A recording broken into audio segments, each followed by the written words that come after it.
اور اسی طریقے سے اس کی قوم نے اپنی زندگی کا کیا مقصد سمجھ لیا تھا اور پھر ان کو کس طریقے سے عذاب میں آ لیا جنہوں نے اپنی زندگی کے مقصد کو اللہ کے مقصد کے علاوہ کسی اور مقصد سے جی لیا تھا۔ اللہ رب العزت ان ساری وصیت اور نصیحتوں پر ہمیں غور و فکر کرنے اور اپنی زندگی کے اندر جو اللہ رب العزت نے نصیحت پیش کی ہے اپنی زندگی کے اندر اس کو لانے کی توفیق و رفیق عطا فرمائے، آمین یا رب العالمین۔ اعوذ باللہ من الشیطان الرجیم۔ کذبت ثمود مرسلین، جھٹلایا رسولوں کو، سمود نے رسولوں کو جھٹلایا۔ سمود یہ ایک قوم کا نام ہے اور ان کے طرف جو رسول بھیجے گئے تھے وہ حضرت صالح علیہ السلام ہے۔ تو رسولوں کو جھٹلایا یعنی ایک رسول کا جھٹلانا سارے رسولوں کو جھٹلانا ہے۔ جب ان کے بھائی صالح نے ان سے کہا، جیسے پچھلی آیتیں گزری ہیں سیم ویسی ہی آیتیں ہیں، سیم ویسی ہی دعوت ہے، یعنی انبیاء کا دعوت کا پیٹرن اللہ رب العزت بتا رہا ہے کہ ایک جیسا رہا ہے، اور انبیاء کے اندر کوالٹیاں جو خوبیاں تھی وہ بھی ایک جیسی رہی ہے، اور انہوں نے قوم کو جس انداز میں سمجھایا وہ انداز بھی ایک جیسے تھے۔ آپ دیکھیں نوح علیہ السلام نے جب بات شروع کی وہی انداز، ہود علیہ السلام نے وہی انداز، صالح علیہ السلام وہی انداز، لوط علیہ السلام وہی انداز، شعیب علیہ السلام وہی انداز۔ تو ہم اس انداز سے ہٹ کر کے کسی اور انداز سے دعوت دیں گے، اس اصول سے ہٹ کر کے کسی اور اصول سے دعوت دیں گے تو ہماری دعوت جو ہے وہ کارگر نہیں ہوگی، اور یہاں تک کہ اگر ہم نے نبی کریم صلی اللہ علیہ وسلم کے اصول سے ہٹ کر کے دعوت دی تو وہ دعوت بھی قبول نہیں کی جائے گی۔ شخص اسلام کے اندر آ جائے لیکن ہمیں اس کا اجر نہیں ملے گا اگر ہم نبی کریم صلی اللہ علیہ وسلم کے طریقے سے ہٹ کر کے دعوت دیں گے۔ تو سب سے پہلی جو دعوت ہے وہ ہمیشہ عقیدے کی دعوت اور توحید کی دعوت رہی ہے۔ تو جب ان کے بھائی صالح نے ان سے کہا کیا تم اللہ سے ڈرتے نہیں، یعنی جو اللہ کی بغاوت کر رہے ہو اللہ کا کسی اور کو دے رہے ہو، کیا تمہیں ڈر نہیں لگتا اللہ رب العزت سے؟ بلا شبہ میں تمہارے لیے امانت دار رسول ہوں۔ تو ایک داعی کی سب سے بڑی صفت کہ وہ امانت دار ہوتا ہے، جتنا پیغام اس تک آیا ہے، جتنا علم آیا ہے وہی کہ وہی علم وہ لوگوں تک پہنچاتا ہے، اپنی مرضی سے کہانی کس سے نہیں بیان کیا کرتا۔ تو بلا شبہ میں تمہارے لیے امانت دار رسول ہوں، لہذا تم اللہ سے ڈرو، یعنی ڈرنے والی ذات جو ہے وہ صرف اور صرف اللہ کی ہے، کیونکہ جب تک انسان کے اندر تقوی نہیں آئے گا وہ اللہ رب العزت کی اطاعت اور فرمانبرداری اخلاص کے ساتھ نہیں کر سکتا، یعنی صرف اللہ کی رضا کے لیے نہیں کر سکتا، وہ لوگوں کی رضا کے لیے، دولت کے لیے، فلاح کے لیے تو کرے گا، اور یہ بے بنیاد چیز ہے، اس سے عمل کبھی بھی ختم ہو جاتا ہے۔ تو لہذا تم اللہ سے ڈرو اور میری اطاعت کرو، یعنی اللہ رب العزت نے جو پیغام دے کر کے مجھے بھیجا ہے اس پیغام کی اطاعت کرو، اور میں اس تبلیغ پر تم سے کوئی اجرت نہیں مانگتا، کوئی اجر نہیں مانگتا کہ تم عزت کرو، دولت دو، کوئی اجر نہیں، میرا اجر تو رب العالمین کی طرف ہے، میں اس کا رسول ہوں اور وہی مجھے اس کا اجر دے گا، تم سے میری کوئی لالچ اور کوئی تمنا نہیں ہے۔ یہ ایک جیسی دعوت سارے انبیاء کی یہاں تک رہی ہے۔ اس کے بعد نصیحت کا انداز تھوڑا سا بدلتا ہے۔ کیا تمہیں یہاں چیزوں میں پرامن چھوڑ دیا جائے گا؟ تم کیا سمجھتے ہو کہ اس پرامن زندگی میں تمہیں چھوڑ دیا جائے گا؟ جو جسم ہے اسی جسم کے ساتھ تم رہنے والے ہو، جو گھر ہے اس گھر کے ساتھ تم رہنے والے ہو، جو کاروبار ہے اس کاروبار کے ساتھ تم رہنے والے ہو، جو عمر ہے اس عمر کے ساتھ تم رہنے والے ہو۔ کیا سمجھ رہے ہو تم؟ کیا ہر سانس تمہاری کم نہیں ہو رہی؟ کیا ہر دن تمہارا جسم ڈھل نہیں رہا ہے؟ کیا ہر دن تم موت کے قریب نہیں جا رہے ہو؟ کیا ہر دن تمہاری زندگی کا ایک ایک دن، ایک ایک سانسیں، ایک ایک لمحہ کیا کم ہوتا وہ نظر نہیں آ رہا؟ تو موت کو یاد دلا رہے ہیں۔ تو موت کو یاد دلانے سے، اس کی حقیقت کو بتانے سے انسان کا دل نرم ہوتا ہے اور وہ سمجھنے اور سننے کی طرف آتا ہے۔ یہ ایک حکمت یہاں سے پتہ چلی۔ کیا تم آیت نمبر 146، کیا تمہیں یہاں کی چیزوں میں پرامن چھوڑ دیا جائے گا؟ مطلب اسی طریقے سے امن کے ساتھ تم یہاں کی زندگی میں رہنے والے ہو کیا؟ یعنی باغوں اور چشموں میں، یعنی جو تمہاری کھیتی باڑی ہے اور جو نہریں ہیں کیا اس میں تم رہنے والے ہو؟ اور آج ہم بھی سمجھ لیں کہ جس گھر کے اندر ہم رہ رہے ہیں، بیوی بچوں کے ساتھ ہم رہ رہے ہیں، عیش و آرام کے ساتھ ہم رہ رہے ہیں، کیا ایسی ہم رہنے والے ہیں؟ کیا ہر دن ہم موت کے قریب نہیں جا رہے ہیں؟ اور کھیتیوں اور کھجوروں میں جن کے خوشے نرم و نازک ہوا کرتے ہیں، مطلب جو بھی ہمارا کاروبار ہے اس کو ہم بہت پسند کرتے ہیں, بہت محبت کرتے ہیں. تو ان کے کاروبار جو تھے وہ کھیتیاں تھی اور پھلوں کے باغات تھے, اور جن کے پھلوں کے باغات جب وہ پھل جاتے ہیں تو وہ جھک جاتے ہیں, نرم گوشے ہوا کرتے ہیں جو بہت ہی بھلے نظر آتے ہیں اور بہت ہی عمدہ ہوتے ہیں, اور قیمت بھی اس کی اچھی ہوتی ہے اور کھانے میں بھی اچھے ہوا کرتے ہیں. تو کیا تم سمجھتے ہو کہ اس کے ساتھ تم ہمیشہ یہاں پہ رہنے والے ہو اور تم اتراتے ہوئے پہاڑوں سے گھر تراشتے ہو, اور تم نے اپنی زندگی کا مقصد یہی بنا لیا ہے اور کوئی کام نہیں ہے تمہارے پاس, بڑے بڑے محلات کو بنانا اور اس پہ رشک کرنا, اس میں اپنی شان بگاڑنا. آپ دیکھیں جس قوم کو اللہ رب العزت پاور دے دیتا ہے اور بہت دولت دے دیتا ہے, ہمارے ہندوستان کو بھی ہم دیکھ لیں کہ جب بادشاہ یہاں پر تھے تو انہوں نے بھی اپنی زندگی کا مقصد شاید یہی بنا لیا تھا. کوئی علم کے تعلق سے کوئی جستجو اور دین کے تعلق سے کوئی جستجو اور جو ہے پڑھائی کے تعلق سے کوئی جستجو, کسی کو کس طریقے سے ملک کو سنوارا جاتا ہے, اس کو کامیاب کیا جاتا ہے, اس کے طرف سے کوئی خیال نہیں. بس اونچائی پہ جا کر کے, کبھی نہروں کے پاس جا کر کے, کبھی سمندروں کے پاس جا کر کے محلات بنانا, بڑے بڑے محلات بنانا. کیوں, کیا وجہ ہے اس کی؟ تو اور تم اتراتے ہوئے پہاڑوں سے گھر تراشتے ہو, پہاڑوں کو کاٹ رہے ہو, اتنی مصیبت والے کام کر رہے ہو اور بڑے بڑے گھر تراشتے ہو. چنانچہ تم اللہ سے ڈرو اور میری اطاعت کرو. کیا پتہ چلا کہ اپنی مرضی سے زندگی گزارنے کا طریقہ نہیں بنانا ہے, اللہ کے نبیوں کی اطاعت کرنا ہے. اللہ سے ڈرو تم کہ تمہیں مر کر کے اس کے پاس جانا, اسے حساب دینا ہے, اور اطاعت نبی مکرم کی کرنا ہے. جو بھی نبی جس وقت کے ہیں اس نبی کی اطاعت کرنا ہے, کیونکہ نبی ہی بتائیں گے کہ اللہ رب العزت تمہاری زندگی کا مقصد کیا طے کیا. جس نے تمہیں پیدا کیا اور تمہاری ضرورتوں کو پوری کر رہا ہے, وہ بتائے گا کہ تمہاری پیدائش کا مقصد کیا ہے, کیوں پیدا کیا ہوں تم کو, اور تمہارا زندگی گزارنے کا طریقہ کیا ہونا چاہیے, کس طریقے سے تم بہتر زندگی گزار سکتے ہو. تو یہ بتایا. اور تم حد سے بڑھنے والوں سے کہ حکم کی اطاعت نہ کرو. یہ بہت اہم نصیحت کہ تم حد سے بڑھنے والوں کی حکم کی اطاعت نہ کرو. تو نصیحت کیا کی گئی کہ تمہاری سنگت غلط نہیں ہونا چاہیے. آیت نمبر 152, جو زمین میں فساد کرتے ہیں اور اصلاح نہیں کرتے. جو زمین میں فساد کرتے ہیں, زمین کا فساد کیا ہے؟ اللہ کے اور اللہ کے نبی کے حکم کی نافرمانی, یہ زمین کا فساد ہے. اور اصلاح نہیں کرتے, یعنی لوگوں کے اندر بگاڑ آ رہا ہے, اس کی اصلاح نہیں کر رہے. تو زمین کا فساد کرتے ہیں اور اصلاح نہیں کرتے. اور تم حد سے بڑھ جانے والوں, یعنی اللہ رب العزت نے جو حدود قائم کیے ہیں, یہ حلال ہے, یہ حرام ہے, یہ کرنا ہے, یہ نہیں کرنا, یہ پینا, یہ نہیں پینا, یہ کھانا, یہ نہیں کھانا, یہ پہننا, یہ نہیں پہننا, یہ بولنا, یہ نہیں بولنا ہے, یہ سوچنا, یہ نہیں سوچنا ہے. تو یہ جو حدود اللہ رب العزت نے ہماری قائم کی ہے, جو حلال و حرام کی, یہ اس کا پاس لحاظ نہیں رکھتے. تو تم حد سے بڑھ جانے والوں کے حکم کی اطاعت نہ کرو. تو ہم کس کے حکم کی اطاعت کرتے ہیں؟ ایک شخص جو راستے سے جا رہا ہے, کیا ہم اس کے حکم کی اطاعت کر لیتے ہیں؟ نہیں کرتے. ہم ہمیشہ حکم کی اطاعت اس کی کرتے ہیں جو ہمارا دوست ہوتا ہے.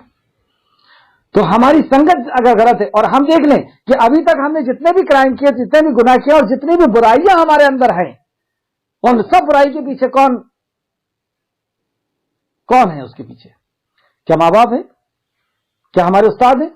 ہمارے اندر جو بھی برائیاں آئی ہیں وہ ہماری سنگت سے آئی ہے. اس لیے جہنم میں جہنمی جب جائے گا تو کیا کہے گا؟ فلانن خلیلا, کہ کاش میں نے فلانے کو دوست نہ بنایا ہوتا. یہ دوست ہی تھا جس نے وقت پر آ کر کے اللہ رب العزت کے کلام سے, اللہ کے حکم سے, اللہ کی نصیحتوں سے بھٹکا دیا. تو یہ بہت اہم نصیحت ہے جو نصیحت انبیاء اپنی قوم کے لیے کر رہے ہیں. اللہ ہم سب کو اس کی توفیق دے سو سمجھنے کی. پھر آگے وہ نصیحت کرتے, انہوں نے کہا, اب اتنی بڑی نصیحت سننے کے بعد قوم کیا کہہ رہی؟ انہوں نے کہا, بس تم سحر زدہ لوگوں میں سے ہو. اب ان کے اوپر ایک الزام لگا دیا کہ تم تو جادوگر ہو. کیوں جادوگر کہہ رہے ہیں؟ کیونکہ ظاہر سی بات ہے کہ انبیاء کی بات کو کچھ لوگ سن رہے ہیں, سمجھ رہے ہیں اور اس کی اطاعت کر رہے ہیں, اور انبیاء کی بات اطاعت کر رہے ہیں انبیاء کی بات پر. تو یہ انہیں پاگل سمجھ رہے ہیں, دیوانہ سمجھ رہے ہیں, یا یہ سمجھ رہے ہیں کہ ان کے اوپر جادو ہو گیا ہے. وجہ کیا ہے کہ پوری قوم ایک ڈھرے پر چل رہی ہے, ان کا اپنا ایک زندگی گزارنے کا طریقہ ہے, اور کچھ لوگ جو انبیاء کی بات مان رہے ہیں ان کے زندگی گزارنے کا طریقہ بالکل الگ. اب انہوں نے عیاشیاں چھوڑ دی, اب انہوں نے منمانی زندگیاں جینا چھوڑ دی, لوگوں کو لوٹنا کھسوٹنا, کہیں سے بھی مال کو حاصل کرنا چھوڑ دیا. تو یہ انہیں بہت عجیب سا لگ رہا ہے کہ یہ کیسا انسان ہے جو لذتوں اور آرام اور سکون کو چھوڑ دیا ہے. تو یہ اس وجہ سے کہتے ہیں کہ یہ جادو کا شکار ہو گئے, یہ جادوگر کی بات مان لی ہے. تو انہوں نے کہا, یہ الزام انہوں نے لگایا کہ آپ جو ہے جادوگر ہیں. تو ہماری طرف ایک بشر ہی تو ہے, تو انکار کی وجہ کیا بتا رہے ہیں یہاں پر کہ تم بشر ہو, تم انسان ہو, اس وجہ سے ہم اطاعت نہیں کریں گے.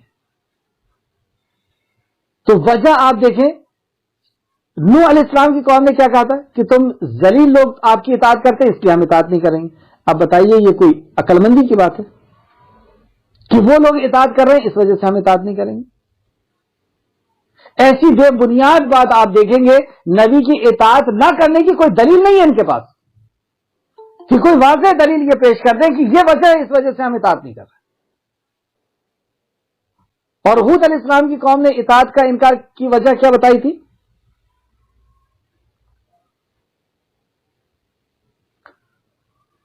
اور یہاں پر آپ دیکھیں کہ یہ اطاعت کی وجہ اطاعت نہ کرنے کی وجہ جو یہ بتا رہے ہیں, وجہ یہ بتا رہے ہیں کہ آپ بشر ہیں, اس وجہ سے ہم اطاعت نہیں کریں گے.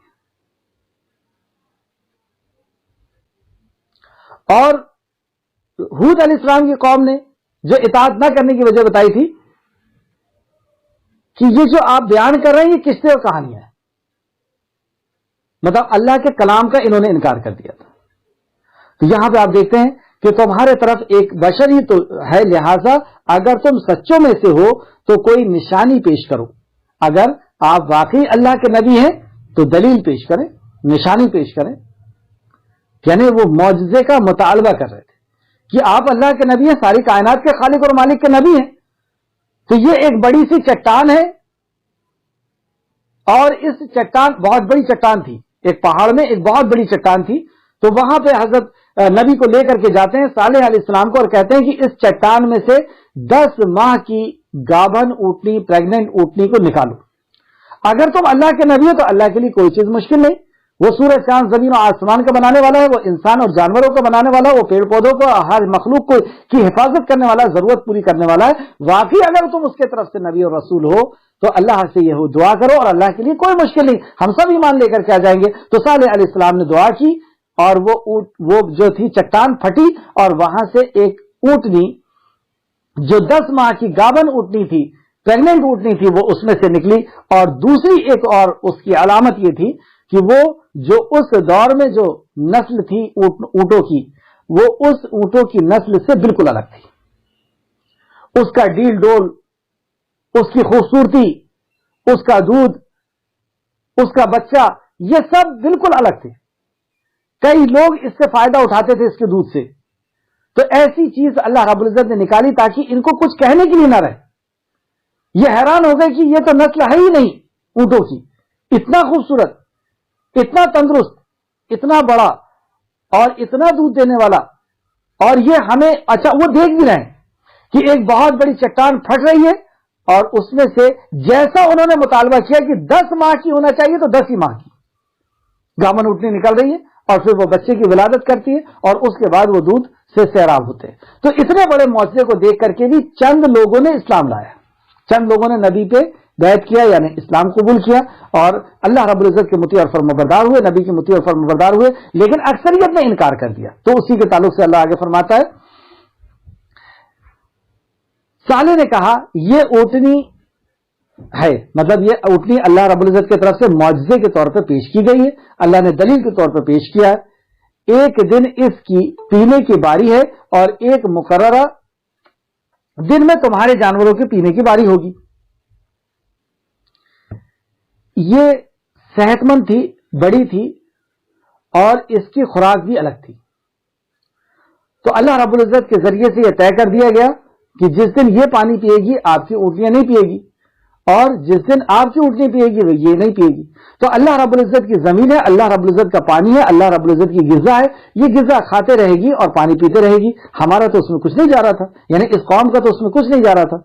تو اللہ رب العزت نے صرف ان سے یہ مطالبہ کیا, لیکن یہ اونٹنی ان کی آنکھوں میں کھٹک رہی تھی, کیونکہ اس کو دیکھ کر کے کئی لوگ اسلام میں آ گئے تھے. جیسے آج قرآن کو سن کر کے, قرآن کو پڑھ کر کے, قرآن میں تدبر کر کے لوگ اسلام میں آ رہے ہیں اور قیامت تک آتے رہیں گے, کیونکہ یہ اس امت کا معجزہ ہے. اس لیے قرآن بھی لوگوں کے آنکھوں میں کھٹکتا ہے. تو وہ کیا کرتے ہیں, قرآن کے تعلق سے کہتے ہیں کہ ہر کتاب پڑھنا ہے, لیکن قرآن کو نہیں پڑھنا ہے سمجھ کر کے, اس کو بغیر سمجھے پڑھو. یہ قرآن کھٹک رہا ہے. ہمارے اسکولوں کے اندر ہر قسم کی کتابیں, ہر قسم کی اسٹوریز ہوا کرتی ہیں, لیکن ہم کبھی ہماری توفیق نہیں ہوتی کہ ہم اسکول میں جا کر کے کہیں کہ آپ ایک سبجیکٹ جو ہے وہ قرآن کو سمجھنے کا بھی شروع کریں. اور بلکہ اس کے اندر لوگ عیب نکال رہے ہیں, کھٹک رہا ہے. تو اسی طریقے سے یہ معجزہ ان کو کھٹک رہا تھا. یہ اونٹنی جبکہ اس سے فائدہ اٹھاتے تھے, آج قرآن سے قوم نے جو فائدہ اٹھائی ہے عقل حیران ہے.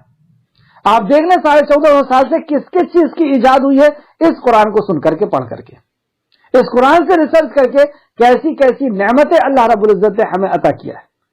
فائدہ اٹھا رہے ہیں, لیکن اس کے بعد بھی کھٹک رہا ہے, کیونکہ اس کے ذریعے سے لوگ اسلام میں آ رہے ہیں. تو ایسی اس اونٹنی کھٹکنے لگی, اور کیا کرتے ہیں وہ, اور اسے پھر انبیاء بتاتے ہیں کہ اسے بری نیت سے نہ چھونا, اور تمہیں بہت بڑے دن کے عذاب آ پکڑے گا اگر تم نے اس اونٹنی کو ختم کرنے کی کوشش کی, بری نیت سے اسے چھوا, اسے تکلیف پہنچائی, اسے ختم کرنے کی کوشش کی, تو تمہیں بہت بڑے عذاب سے دوچار ہونا ہوگا. چنانچہ آیت نمبر 157, چنانچہ انہوں نے اس کی ٹانگوں کو کاٹ ڈالا, پھر وہ نادم ہوئے. پھر کیا کیا انہوں نے, ایک پلان بنایا, اور اس پلان کے تحت کچھ لوگ اکٹھا ہوئے, اور جب اونٹنی اس طرف سے گزر رہی تھی تو اس کے پیر پہ مار کر کے اور اسے ہلاک کیا. ایک روایت کے مطابق یہ ہوا کہ اسے ہلاک کر دیا, اور اس کے بچے کو بھی ہلاک کرنے کی کوشش کی. جب صالح علیہ السلام کو یہ بات پتہ چلی کہ اونٹنی کے ساتھ ایسا کیے ہیں, تو صالح علیہ السلام بہت زیادہ غمگین ہوئے. اونٹنی کے پاس آئے اور اس کو دیکھ کر کے بہت بے تحاشا رونے لگے. یہ تم نے کیا کیا, یہ اللہ رب العزت کا معجزہ تھا, یہ اللہ رب العزت کی طرف سے نشانی تھی میرے نبوت ہونے, نبی ہونے کی, اور اللہ کے رب ہونے کی. یہ دین اللہ کا دین ہونے کی یہ نشانی تھی. تم نے اس کے ساتھ یہ ظلم کیا, اور یہ ایسا ظلم ہے کہ اب تم عذاب کے مستحق ہو جاؤ گے. تو بہت زیادہ آپ رنجیدہ ہوئے, اور آخر کار اللہ رب العزت کی پکڑ ان کے اوپر آئی. تو اب یہاں سے یہ بھی پتہ چل رہا ہے کہ جب تک اللہ رب العزت کا کوئی نبی نہیں آتے ہیں اور حجت پوری نہیں ہوتی ہے, تب تک اللہ رب العزت عذاب نازل نہیں کرتا. کسی قوم کے اوپر اگر اللہ عذاب نازل کرتا ہے تو پہلے حجت پوری کرتا ہے, یعنی نبی کو پہنچاتا ہے. آیت نمبر 158, تو انہیں عذاب نے آ پکڑا, بے شک اس میں عظیم نشانی ہے, اور ان کی اکثریت ایمان لانے والی نہیں. یہ کتنی بھی نشانیاں دیکھ لیں, سورج کا جل کر کے ختم ہونا, نہ ختم ہونا دیکھ لیں, بغیر بیم بغیر کالم کے آسمان کو ٹکا ہوا دیکھنا دیکھیں, زمین کو ایک وقت مقرر کے حساب سے یہ اڑ رہی ہے, کہیں سفر کر رہی ہے, ایسے بڑے بڑے معجزے دیکھ رہے ہیں یہ روزانہ, لیکن اکثریت ایمان لانے والی نہیں. اپنی پیدائش کو دیکھ رہے ہیں کہ کیسے حقیر نطفے سے اللہ رب العزت نے انہیں پیدا کیا, کیسے انہیں کان, آنکھ اور دل دیا, کیسے انہیں دماغ دیا, دماغ کی نسوں کے بارے میں, جسم کے اندر جو اعضاء ہیں اور جسم کے, اللہ اکبر, اگر غور کریں تو عقل حیران ہے. لیکن یہ معجزے کو دیکھ کر بھی اللہ فرماتا ہے کہ اکثر ایمان لانے والے نہیں. تو اس کو ایمان نہیں لائے, اور اللہ نے فرمایا کہ یہاں پہ ہم نے انہیں عذاب میں ملوث کیا. تو ان سے ایسا غضبناک ہوا اللہ رب العزت, ایسا ناراض ہوا اللہ رب العزت کہ انہیں کس طریقے سے عذاب دیا کہ ایک زلزلہ آیا, اور زلزلہ طاری ہوا, اور ایک چیخ نکلی, اور اس چیخ سے ان کا دل پھٹ گیا. اللہ اکبر, ایسا سخت ناراض ہوا اللہ نے کہ زلزلے سے زمین, ظاہر سی بات ہے کہ زلزلے سے زمین ہلتی ہے, پھٹتی ہے, اور اس سے ایک چیخ نکلی بہت زور سے, اور اس چیخ کی دہشت سے ان کا دل پھٹ پڑا, اور ان کی زندگی کے چراغ کو اللہ رب العزت نے مٹا کر کے ختم کر دیا. ایک صبح تھی, جب یہ بہت اچھی طریقے سے صبح کیے، اپنے کام کیے اور سب کچھ ہوا، اور بس دوپہر آئی اور وہ سوئے کے سوئے رہ گئے۔ یہ ہے زندگی اور موت کے بیچ کا فرق۔ آیت نمبر 159، اور بے شک آپ کا رب وہی ہے غالب اور بہت رحم کرنے والا۔ ہم یہ نہ سمجھیں کہ ہم غالب ہیں، ہم کچھ ہیں اور ہماری کچھ ہے اور ہم کچھ اور کچھ کر سکتے ہیں۔ ہمارے اوپر غالب ذات اللہ رب العزت کی، جس منٹ جس سیکنڈ میں چاہے گا ہماری زندگی کو بدل کر کے رکھ دے گا۔ ایک نس کو اگر اللہ رب العزت نے دماغ کی ہلا دیا، ختم کام، پاگلوں کی طرح گھوم رہے ہیں، تمیز نہیں رہے گی کھانے کی۔ گھوڑے میں آپ نے دیکھا ہوگا کہ جو پاگل ہو جاتے ہیں وہ گھوڑے سے چیزوں کو اٹھا کر کے اپنے جسموں میں بھرتے رہتے ہیں، چیزوں کو اٹھا کر کے کھاتے رہتے ہیں، انہیں تمیز نہیں کیا کھانا ہے کیا نہیں کھانا، کیا پینا ہے کیا نہیں پینا۔ کیا کیا اللہ رب العزت نے؟ بس ایک نس کو ہلا دیا۔ وہ ہے وہ رب جو چاہتا ہے جیسا، ظالم بادشاہ کو کبھی بٹھا دے گا، کبھی ہمیں ذلیل کرے گا، وہ جو چاہتا ہے وہ ہمارے اوپر حکم کرتا ہے۔ تو اللہ رب العزت بار بار یاد دلا رہا ہے کہ جو طاقت، جو قوت، جو شہرت، جو دولت، جو اولاد اللہ رب العزت نے تمہیں عطا کر دی ہے، اس پہ غرور مت کرو، اطاعت و فرمانبرداری کی طرف آ جاؤ اور جان لو جو اللہ فرماتا ہے، اور بے شک آپ کا رب وہی ہے غالب، وہ غالب ہے، ہم غالب نہیں، اور بہت رحم کرنے والا ہے۔ آج اس کی رحمت کے دروازے کھلے ہوئے ہیں موت کے پہلے تک، یا اللہ کے عذاب کے آئے تک، یا قیامت کے آئے تک۔ یہ 3 وقت ایسے ہیں کہ اس کے آنے کے پہلے توبہ کے دروازے کھلے ہوئے ہیں، اور جب یہ وقت ہو جائے گا، جیسے کانا دجال بھی آ جائے گا، معاملہ ختم ہے۔ تو ابھی ہمارے پاس وقت ہے، ہم اگر چاہیں تو اللہ رب العزت سے توبہ استغفار کر لیں۔ یہاں تک واقعہ ہوا تھا حضرت صالح علیہ السلام کا۔ تو صالح علیہ السلام میں ہم نے کیا چیز کو سمجھا؟ سب سے پہلے صالح علیہ السلام نے بھی اور انبیاء کی طرح توحید کی دعوت دی، شرک سے روکا، نصیحت کس انداز میں کی؟ موت کو یاد دلا کر کے نصیحت کی، انہیں نعمتیں یاد دلائی، اللہ رب العزت نے کیا نعمتیں تمہیں عطا کی ہے اور تمہیں امن دیا ہے، نعمت کے ساتھ ساتھ تمہیں سکون اور اطمینان بھی دیا ہے۔ تو نصیحت کی، اور سنگت، نصیحت کیا کی ایک اور کہ سنگت کو صحیح کریں۔ ہمارے جو دوست ہیں جن کی ہم بات مانتے ہیں وہ ہماری سنگت صحیح ہونا چاہیے، کیونکہ سنگت اگر بگڑ گئی تو یہی تباہی اور بربادی کا اصل وجہ ہوا کرتی ہے۔ ان نے مقصد کیا بنا لیے تھے ان لوگوں نے اپنی زندگی کا؟ جیسے آج ہم دیکھتے ہیں کہ امت محمدیہ نے مقصد کیا بنایا؟ امت محمدیہ نے خاص کر مسلمانوں نے اپنی زندگی کا مقصد اچھا کھانا بنایا ہے کہ یہ کھانا یہ کھانا یہ کھانا، بس زندگی کا مقصد اگر ہمیں سمجھ میں آتا ہے۔ دیکھ لیں آپ اس کی دلیل اگر آپ سمجھیں تو جس بھی علاقے میں آپ جائیں گے، مسلم علاقے میں، وہاں پہ آپ کو ایک سے ایک ہوٹلیں ملیں گی، اور جو دوسرے ہیں مسلم کے علاوہ ان کی زندگی کا مقصد کسی نے دولت بنایا ہے، کسی نے شہرت بنایا ہے، کسی نے کچھ اور بنایا ہے، تو یہ زندگی کے ان کے مقصد ہو گئے جو مقصد اصل میں ہماری زندگی کا نہیں ہے۔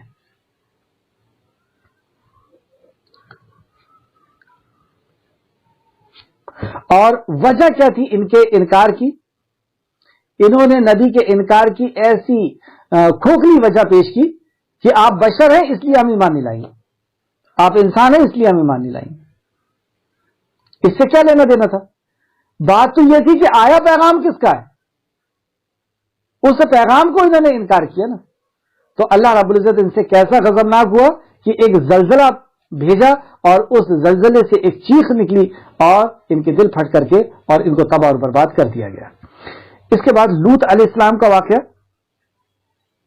لوط علیہ السلام جو لوط بن حران بن آزر یعنی حضرت ابراہیم علیہ السلام کے چچا زاد بھائی ہیں، یعنی چچا بیٹے یعنی بھتیجے، حضرت ابراہیم علیہ السلام کے بھتیجے ہیں، اور انہوں نے حضرت ابراہیم علیہ السلام کے اوپر ایمان لایا تھا۔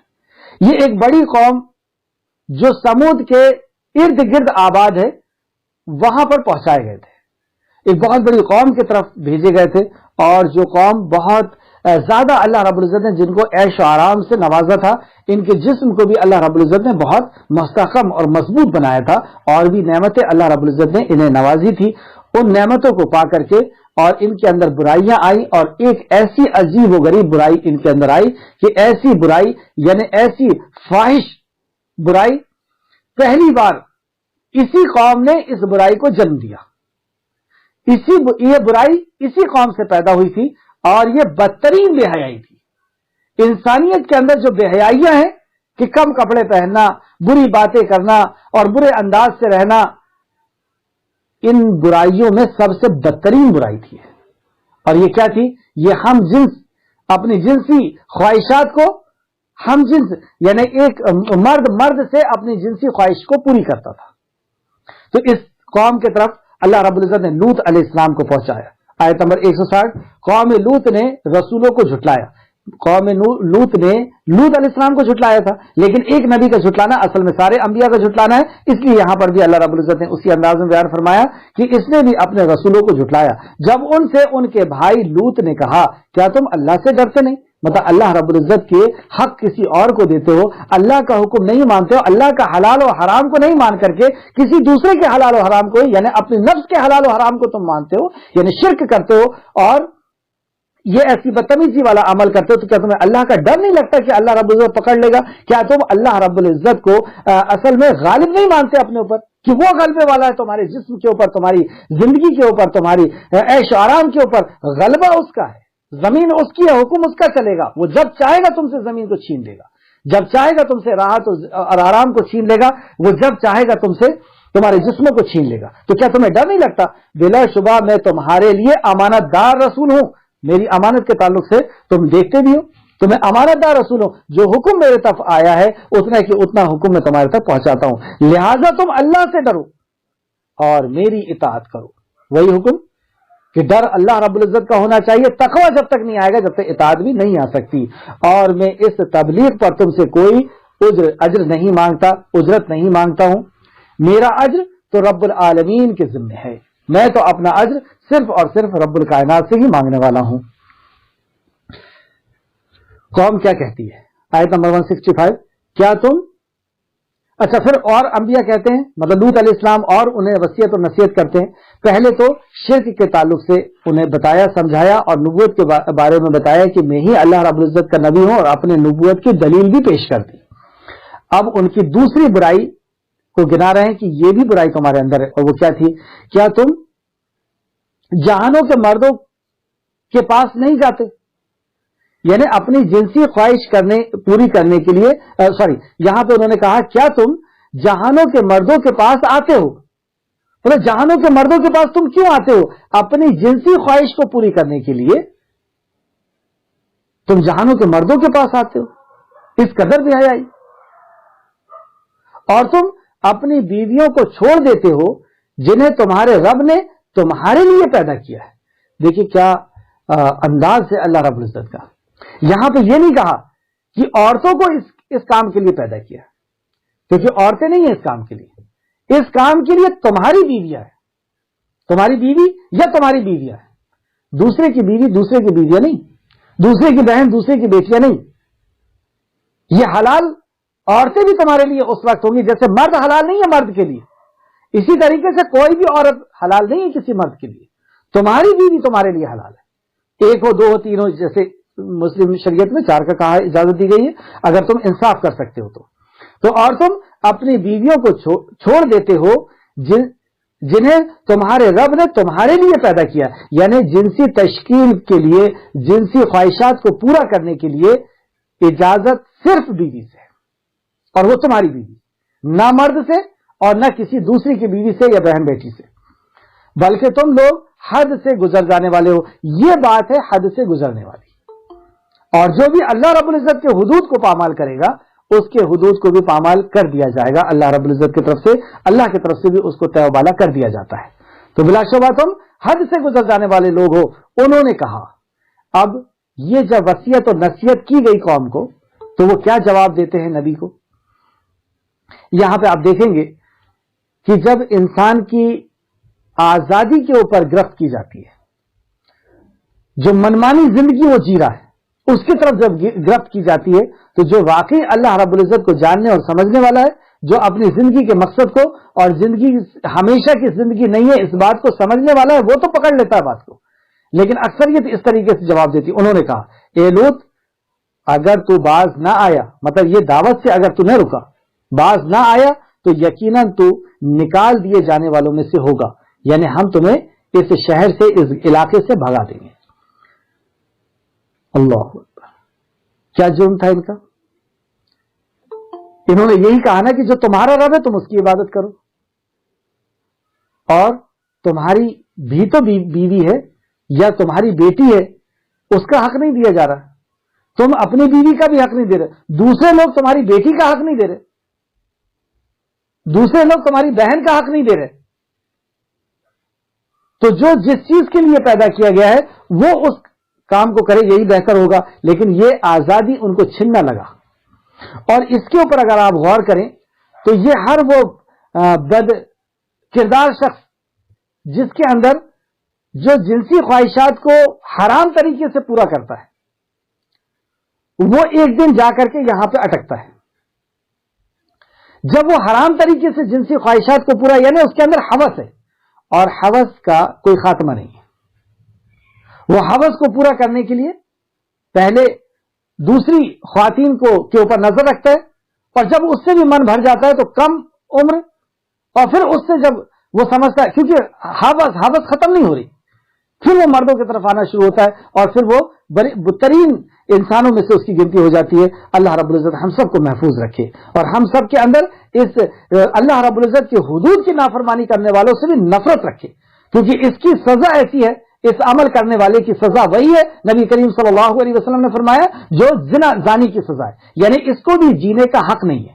یہ عمل کرنے والا اور کرانے والا، ان دونوں کو اللہ کے نبی نے قتل کا حکم دیا ہے، سنگسار کر دینے کا حکم دیا ہے، ختم کر دینے کا، یعنی ایسا شخص سماج میں جینے کے لائق نہیں ہے، جس نے فطری چیز کو للکارا ہے، جس فطرت سے اللہ رب العزت نے پیدا کیا، اس فطرت کا انکار کیا، یہ جینے کا حقدار نہیں ہے۔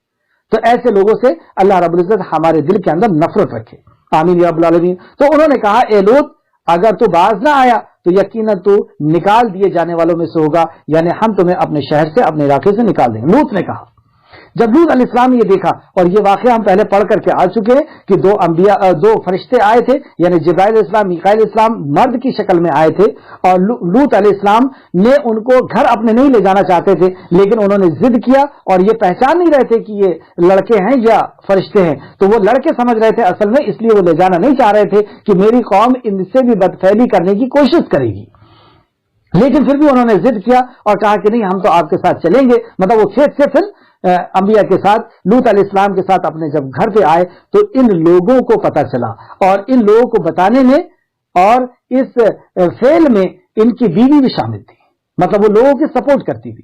تو لوگوں کو جب پتہ چلا کہ دو مرد یہاں پر آئے ہیں، دو نوجوان خوبصورت لڑکے آئے ہیں، تو یہ مردوں نے ان کے گھر کو گھیر لیا۔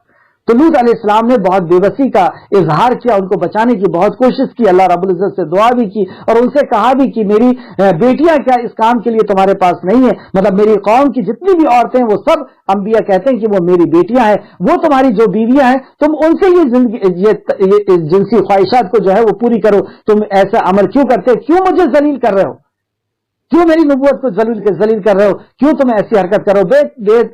بہت انداز میں انہوں نے اس کو سمجھانے کی کوشش کی، تو وہ وہاں پر چڑھ کر کے کیا کہتے ہیں کہ تمہیں سنسار کر دیں گے، تم بہت زیادہ پارسا بنتے ہو، بہت زیادہ اپنے آپ کو پاک سمجھتے ہو، اور اس طریقے سے برے القاب وہ کہنے لگے۔ تو لوط علیہ السلام بہت زیادہ مایوس ہوئے اور اللہ رب العزت سے مدد مانگی کہ اے اللہ، اب بہت ہو گیا ہے، ان کو میں نے ہر طریقے سے سمجھا دیا، ہر طریقے سے منانے کی ان کو کوشش کی، لیکن بہت کم ہے جو ایمان لانے والے ہیں، اور اکثریت یہ منمانی زندگی جینے کی کوشش کرتی ہے، یہ منمانی طریقے سے اپنی جنسی خواہشات کو پوری کرتی ہے، اور جس کو حرام اللہ رب العزت نے کیا اس کو حلال سمجھتی ہے۔ تو ان کے لیے نبی نے بد دعا کی۔ تو ایسے جو فعل کرتا ہے ہم اس کو پہلے سمجھائیں گے اور ہر طریقے سے سمجھائیں گے، اور نہیں سمجھتا ہے تو یہی ان کے لیے بھی انجام ہوگا۔ تو انہوں نے کہا، اے لوط، اگر تو باز نہ آئے تو یقیناً نکال دیے جانے والوں میں سے ہوگا۔ تو لوط علیہ السلام نے کہا، بے شک میں تمہارے خلاف عمل کیے میں تمہارے اس عمل سے دشمنی رکھنے والوں میں سے ہوں، مطلب جو تم عمل کر رہے ہو، جو تم بدفعلی کر رہے ہو، اس سے میں بری ہوں، اور میں اس عمل سے دشمنی رکھتا ہوں۔ وہ جو بھی ان کے عمل تھے، ایک تو یہ جو اپنی جسمانی ضرورت کو پورا کرنے کے لیے ہم جنس لوگوں کا انتخاب کر رہے ہیں، اور دوسرا یہ جو شرک کر رہے ہیں، تو آپ نے نبی نے کہا کہ میں تمہارے عمل سے دشمنی کا اعلان کرتا ہوں، مطلب انکار نہیں، دشمنی ہے مجھے اس سے. اللہ اکبر. اور پھر اس کے بعد بد دعا کرتے ہیں، اور آپ نے کہا اے میرے رب تو مجھے اور میرے اہل کو اس عمل سے نجات دے دے، مطلب ایسے لوگوں سے مجھے ہمیں نجات دے دے، انہیں تباہ اور برباد کر دے اور ہمیں بچا لے. یہ ہے مطلب کہ اللہ تو ایسے عمل کرنے والوں سے، اس بدفعلی کرنے والوں سے، بد عمل کرنے والوں سے ہمیں نجات دے دے، یعنی انہیں تہ و بالا کر دے جو یہ کرتے ہیں. تو یہ جب بدعا لوط علیہ السلام کی طرف سے کی گئی، اور جو فرشتے آئے تھے حضرت جبرائیل السلام اور میکائیل السلام، انہوں نے کہا کہ آپ فکر نہ کریں، ہم اللہ کے نبی ہیں، یہ ہمیں نقصان نہیں پہنچا سکتے، اور صبح ہوتے ہی ان کے اوپر عذاب آئے گا. کیا صبح قریب نہیں؟ اللہ، کیا صبح قریب نہیں؟ آپ دیکھیں وہ کیا منظر ہوگا کہ شام کے وقت انہوں نے آ کر کے گھر کو گھیر لیا، ان کی بیوی بھی ان کو بتانے میں شامل ہے. نبی کی کیا کیفیت ہوگی کہ میرے گھرانے والے خود میرے خلاف چل رہے ہیں، اور کوئی اس طرف سے ہاتھ ڈالنے کی کوشش کر رہا ہے ان نوجوانوں کے اوپر، کوئی ادھر سے ہاتھ ڈالنے کی کوشش کر رہا ہے، کوئی ادھر سے دیکھ کر کے تانے دے رہا ہے، جیسے بازار میں چلتی ہوئی لڑکیوں کو لوگ لڑکے تانے دیا کرتے، اس طریقے سے حرکت چل رہی ہے. اور نبی ہر طریقے سے دوڑ دوڑ کر کے ان کو بچانے کی کوشش کر رہے ہیں، اور کہہ رہے ہیں کہ میری بیٹیاں کیا تمہارے لیے اس کام کے لیے کافی نہیں ہے، مجھے مت ذلیل کرو، ان کے بیچ میں مت مجھے ذلیل کرو. اس طریقے سے انبیاء سمجھا رہے ہیں، ان کو بتا رہے ہیں. تو ان انبیاء کو انہوں نے ایک مٹی اٹھائی فرشتوں نے، اور ان کے چہرے کی طرف مارا، یعنی ریت کی کچھ کنکڑ کو مارا، تو وہ اندھے ہو گئے اور اندھے ہو کر کے لوٹے. پھر وہ فرشتے بتانے لگے، یعنی جبرائیل السلام نے بتایا کہ لوط ہم فرشتے ہیں، اللہ رب العزت کی طرف سے بھیجے گئے ہیں، اور اللہ نے ان کے اوپر عذاب طے کر دیا ہے. جب انہوں نے دعا کی تو پھر اس کے بعد وہ بتاتے ہیں کہ آپ کی دعا قبول ہے، اور اللہ رب العزت نے عذاب دے کر کے ہمیں بھیجا ہے، ان کو صبح ہوتے ہی عذاب آ لے گا، کیا صبح قریب نہیں؟ اس بات کو ہم اپنے اوپر دیکھیں، کیا ہماری زندگی کا چراغ گل ہونا قریب نہیں ہے؟ کیا ہماری صبح قریب نہیں ہے؟ یا ہماری زندگی کی شام قریب نہیں ہے؟ کیا ہم ہمیشہ کے لیے پیدا کیے گئے؟ کیا اس عیش و آرام کی زندگی میں اور اس جوانی میں ہم ہمیشہ رہنے والے ہیں؟ کیا یہ جوانی روز ڈھل نہیں رہی ہے؟ کیا یہ جسم روز جواب نہیں دے رہا ہے؟ کیا ہماری موت ہمیں روز بکار نہیں رہی ہے؟ کل کا سورج میرے اوپر نکلے گا یا میری قبر کے اوپر نکلے گا، کوئی نہیں جانتا. ہمارا کفن مارکیٹ میں آ کر کے رکھا ہوا ہے، ہمارا ڈولا مسجد میں تیار ہے، اعلان کرنے والے نہلانے والے ہر کوئی تیار ہے. کیا ہماری صبح قریب نہیں ہے؟ تو ہمیں اپنے عمل کا جائزہ لینا ہوگا کہ وہ جو صبح ہے، وہ صبح ہمارے لیے کیا پیغام لے کر کے آ رہی ہے. وہ جو فرشتہ آنے والا ہے، وہ فرشتہ کون سا آنے والا ہے؟ کیا وہ خوشخبری لے کر کے آنے والا ہے، یا وہ بدبختی کا، ہماری جو زندگی کی بدبختی ہے اس کا اعلان لے کر کے آنے والا ہے؟ اللہ ہم سب کو محفوظ رکھے. تو اس انداز میں فرشتوں نے آپ کو تسلی دی کہ کیا صبح قریب نہیں؟ کر لینے دو ان کو، رات میں جو کچھ کر رہے ہیں کر لینے دو. تو چنانچہ ہم نے اسے اور اس کے سب اہل کو نجات دی. یہاں پہ غور کرنے والی بات کہ ہم نے اسے اور اس کے اہل کو نجات دی، جبکہ اہل میں تو بیوی بھی ہوتی ہے، لیکن یہ اہل میں نہیں گری جا رہی کیونکہ یہ نبی کو ماننے والی نہیں، یہ ایمان والی نہیں. تو ایمان والا اہل میں کہلاتا ہے، بھلی اس کی نسبت خاندانی نسبت ہو یا نہ، خونی نسبت ہو یا نہ. جیسے ایک صحابی تھے نبی کریم صلی اللہ علیہ وسلم کے، فارس کے رہنے والے، سلمان فارسی. سلمان فارسی کے اوپر بھی نبی کریم صلی اللہ علیہ وسلم نے چادر ڈالی تھی، تو سلمان فارسی کو بھی اس میں لیا تھا اور کہا تھا یہ بھی میرے اہل بیت میں سے. تو جو ایمان والے ہیں، یہاں پر آپ اگر غور کریں قرآن کی آیت میں، تو چنانچہ ہم نے اسے اور اس کے سب اہل کو نجات دی. تو یہ سب اہل میں ایمان والے تھے، اور ان کی بیوی بھی اس میں نہیں تھی، سوائے ایک بڑھیا کے. اللہ فرماتا ہے آیت نمبر 171 میں، سوائے ایک بڑھیا کے کہ جو پیچھے رہ جانے والوں میں سے تھی. تو اللہ رب العزت نے حکم دیا کہ اپنے ایمان والوں کو لے کر کے نکل جاؤ، اور جب تم نکل جاؤ گے تو اللہ رب العزت کا عذاب آئے گا. کس کے اوپر؟ وہ بچے ہوئے لوگوں کے اوپر، کیونکہ وہ تمہارے مطیع اور فرمانبردار نہیں. اور جب ان کے اوپر عذاب آئے گا، وہ چیخیں گے اور چلائیں گے، تو تمہیں پلٹ کر کے نہیں دیکھنا ہے، کیا وجہ ہوگی اس پلٹ کے نہ دیکھنے کی؟ ہم اگر کوئی قوم کے اوپر عذاب آ جائے یا کسی انسان کو نقصان ہو جائے تو ہم اس کے اوپر ترس کھا کر کے اس کی طرف دیکھتے ہیں کہ ارے یہ اتنا برا ہو گیا. تو اللہ رب العزت اس قدر ناراض ہے کہ اپنے ایمان والوں کو اللہ رب العزت نے کہہ دیا, اپنے دوستوں کو اللہ رب العزت نے کہہ دیا کہ جب میرا عذاب آئے گا اس ظالم قوم کے اوپر تو تم پلٹ کر کے بھی نہیں دیکھو گے ان کی طرف, یعنی ان کی طرف رحمت کی امید سے, رحمت کی نظر سے تم دیکھو گے نہیں. اسی طریقے سے جب حدود نافذ کی جاتی ہے تو اس حدود پہ ترس کھانے والا بھی, اس کے لیے بھی سخت وعید ہے. جیسے کوئی زانی ہے اور زانی کو حدود دی جا رہی ہے, حد اس کے اوپر نافذ کی جا رہی ہے. کوئی قاتل ہے اور کسی نے جو ہے چوری کیا ہے اور اس کے ہاتھ کاٹے جا رہے ہیں, تو مسلمان دیکھ کر کے ترس نہیں کھاتا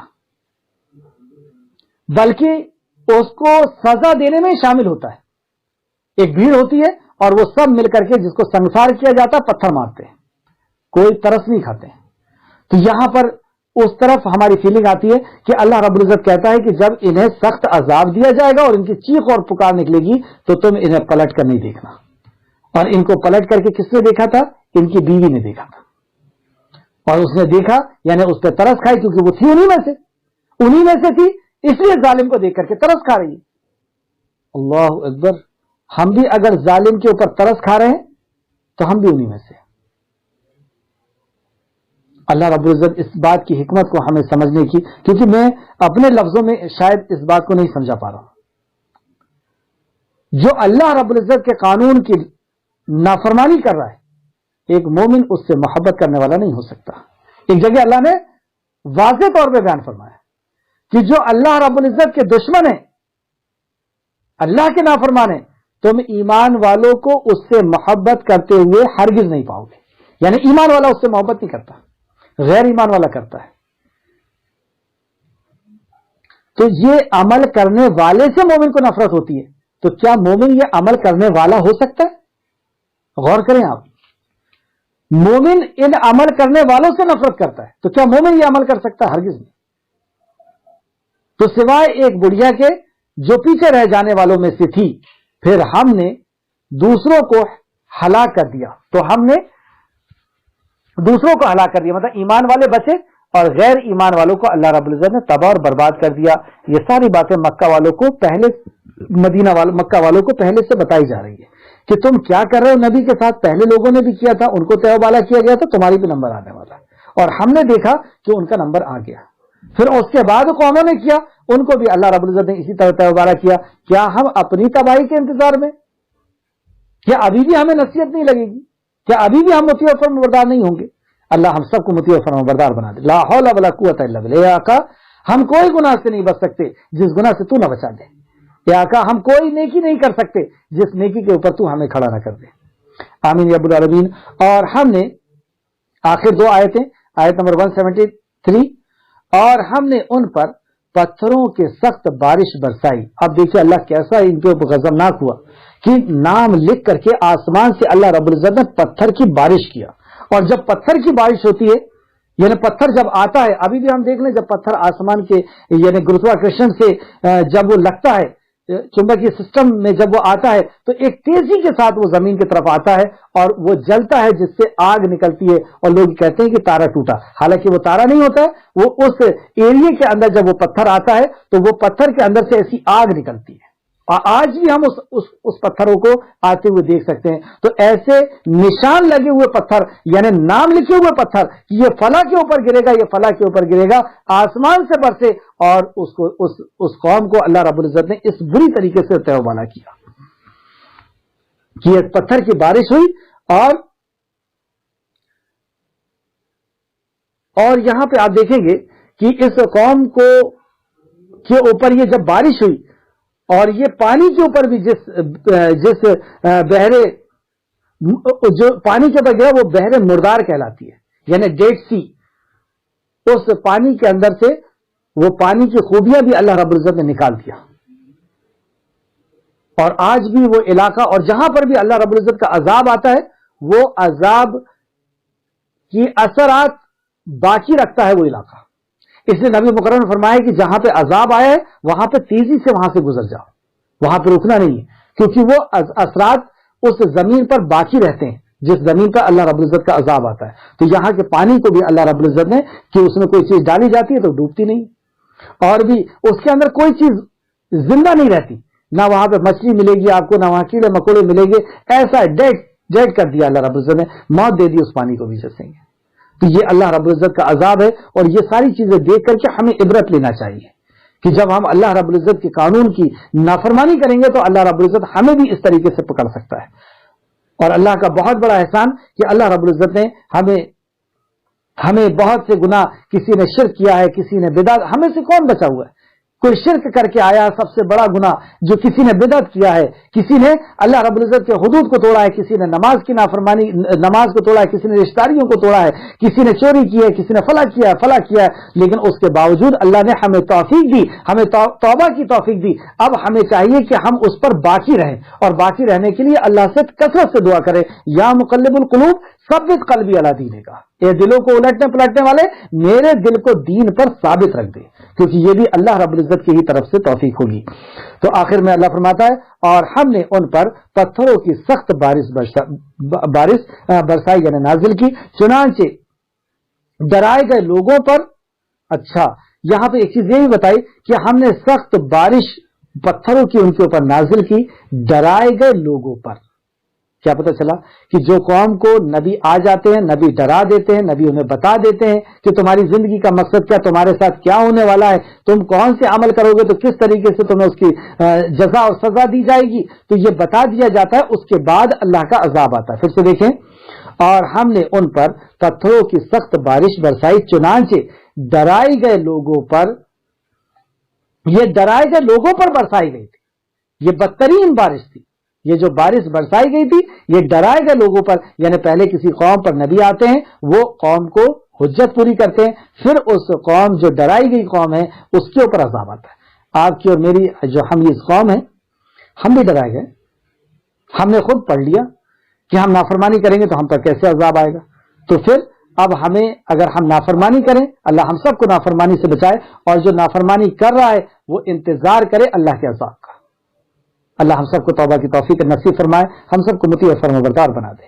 تو یہ بدترین بارش تھی. اللہ خود فرما رہا ہے کہ یہ جو بارش تھی بدترین بارش. تو اس قوم پر عذاب نہیں, اس قوم پر عذاب نہیں آتا ہے جس پر نبی نہ آ جائے, یعنی جس پر حجت پوری نہ ہو جائے. یہ ایک بات پتہ چلی اس آیت سے. بے شک اس میں عظیم نشانی ہے اور ان کی اکثر ایمان لانے والی نہیں. اتنی بڑی نشانی جو آج تک دیکھی جا رہی ہے, لیکن اللہ فرماتا ہے کہ اکثریت ایمان لانے والی نہیں. اللہ ایسے لوگوں سے ہم سب کو محفوظ رکھے. اور پھر آخر میں وہی بات, اور بے شک آپ کا رب وہی غالب ہے. بہت طاقت دیا تھا اس قوم کو اللہ نے, ان کو جنسی طاقت بھی بہت دیا تھا. انہوں نے اپنے آپ کو غالب سمجھ لیا تھا. نبی کو یوں کہنے لگے کہ ہم تمہیں نکال دیں گے. منمانی زندگی, عورتوں کے اوپر اس سے بڑا ظلم اور کیا ہو سکتا ہے, اور مردوں کے اوپر بھی اس سے بڑا ظلم کیا ہو سکتا ہے. اور یہ دوسرا بھی کام کرتے تھے, ہفتہ وصول کرتے تھے. یعنی جو لوگ, وہ صحرا پہ تھی, ہے وہ بستی, مین ہائی وے پہ ہے وہ بستی, تو اس بستی میں سے جو لوگ نکلتے تھے آتے جاتے تھے ان کو لوٹتے تھے, ان سے ٹیکس وصول کرتے تھے, اور مردوں کو وہاں سے چھڑا کر کے لا لیتے تھے اور ان کے ساتھ بدفعلی کرتے تھے. تو اللہ رب العزت نے انہیں ایسی بدترین بارش برسایا جو آگ کے شعلے کی طرح بارش تھی, اور ان سے ان کی زندگی کے چراغ کو گل کر دیا. تو بے شک اس میں عظیم نشانی ہے, یہ بہت بڑی نشانی ہے اللہ رب العزت کی, کہ اللہ رب العزت اپنے اس کے نافرمانوں کو, اس کے حدود کو توڑنے والوں کو کس طریقے سے توبہ کرتا ہے. اور ان کی اکثریت ایمان لانے والی نہیں تھی. تو یہاں سے بھی ہمیں پتہ چلا کہ اکثریت کے پیچھے نہیں بھاگنا ہے, ہمیں تو بھاگنا ہے, ہمیں تو ڈھونڈنا ہے, ہمیں تو جاننا ہے کہ اللہ کا فرمان کیا ہے, نبی کا فرمان کیا ہے. اور بے شک آپ کا رب وہی غالب ہے, ہم غالب نہیں. ہمیں جو تھوڑی سی شہرت دے دی گئی ہے, تھوڑی سی دولت دے دی گئی ہے, تھوڑی سی طاقت دے دی گئی ہے, تھوڑی سی جوانی دے دی گئی ہے, اور ہم اس پر بہت زیادہ اترانے لگے. ہم بھول گئے کہ ہمارا خالق کون ہے, ہمیں پیدا کس نے کیا, کون ہماری دھڑکن کو چالو کرتا ہے, کون ہمیں آکسیجن دیتا ہے, کون ہمیں پانی دیتا ہے, کون ہمیں زمین سے غلہ نکال کر کے دیتا ہے, کون ہماری عمر کا, ہماری زندگی کا کس نے متعین کیا ہے, ہماری زندگی کی عمر کو کس نے طے کیا ہے, سب بھول گئے.